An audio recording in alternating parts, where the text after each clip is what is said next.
তারিখটা 12ই জুলাই 1998। খুব সাধারণ একটা মেঘাচ্ছন্ন দিন।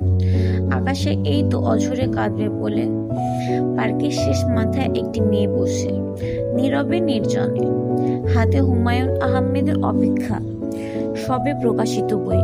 আপাত দৃষ্টি সে আদেও কারোর অপেক্ষা করছে কিনা বলা দায়। সবাই আসন্ন বৃষ্টি বিলাস এড়াতে দিশেহারা।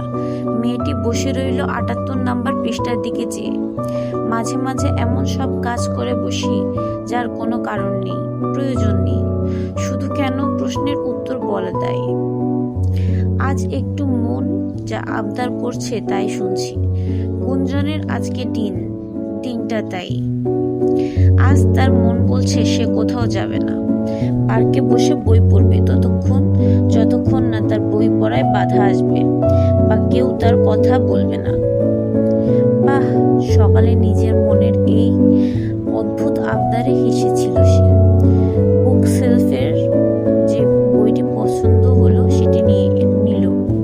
পার্কে আসার পরের আবহাওয়া আর এখনকার আবহাওয়ার অনেক তফাৎ। আশ্চর্য, কেউ কথা বলেনি ওর সাথে। পার্ক তখন প্রায় খালি। নতুন শহরে একদিন সবে পার্ক দেখা, পরিবেশ ছমছমে। বৃষ্টি নামলো মুষলধারে, গুঞ্জন ছুড়ল মেঘেদের গুঞ্জন। 1-2 মিনিট এমনি বৃষ্টির গুঞ্জন।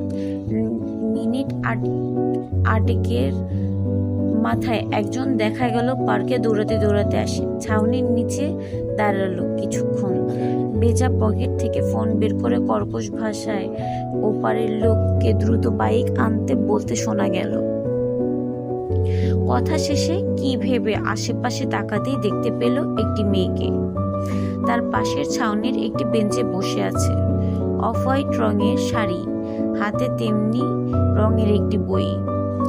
দৃশ্যখানা কেমন 19 শতকের কোনো এক সিনেমার মতো লাগলো নাকি কোনো একটি বাংলা নাটকের দৃশ্য কৌশিকের তা জানা নেই। মেয়েটি এই ঝুম বৃষ্টিতে কি করছে এখানে? কৌতূহল বাড়ল তার। অযথা কথা বলার স্বভাব নেই তার।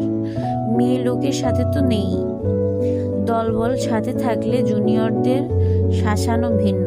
তবে বেঞ্চে বসা মেয়েটি কেমন শান্ত। তার মুখখানার যেন লেখা আছে সরলতার বর্ণনা। সে দাঁড়িয়ে থাকলো। চিপচিপে ভাবটা অসহ্য লাগছে। মেয়েটি কি বেআক্কেলের মতো এখনো বই পড়ছে? কি পড়ে এত? বৃষ্টিতে সে মাথায় নিয়ে গেল পাশের ছাউনিতে। প্রশ্ন শোনা গেল ভারী কণ্ঠে, কলোনিতে আগে দেখিনি, নতুন এসেছেন? গুঞ্জন অবশেষে চোখ তুলল, বলল জি, বিল্ডিং নাম্বার 132। 2 মিনিটের পথ। এই বৃষ্টিতে বাড়ি না গিয়ে পার্কে কি? এমন ভর দুপুরে আর কখনো যেন পার্কে না দেখি। স্পষ্ট আদেশ, শাসনও বটে। বাড়ি থেকে বেরোনোর আগে জায়মা বলছিল কলোনির বড় ভাইয়ের কথা, কলোনির নিয়ম কানুন ও বেয়াদবির শাস্তির কথা। এবার বোধহয় মেয়েটা খানিক ভয় পেল। ধীর সুস্থ হয়ে বলল, আচ্ছা মনে রাখবো, এখন যাচ্ছি। বৃষ্টি কমার বদলে বেড়েছে। এই মেয়ে নাকি এর মধ্যেই যাবে? মানে হাসলো কৌশিক।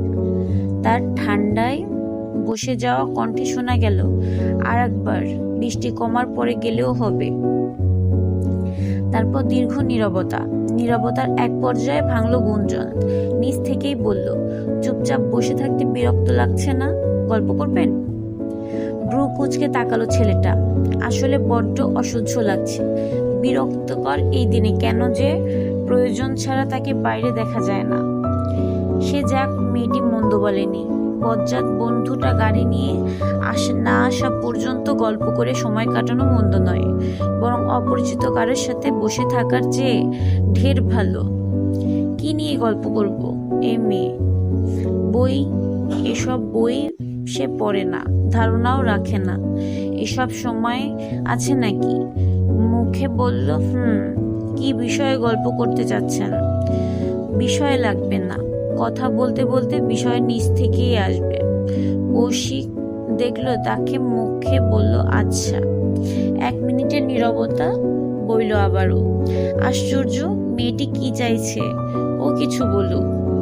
ও কেন বলবে আগে?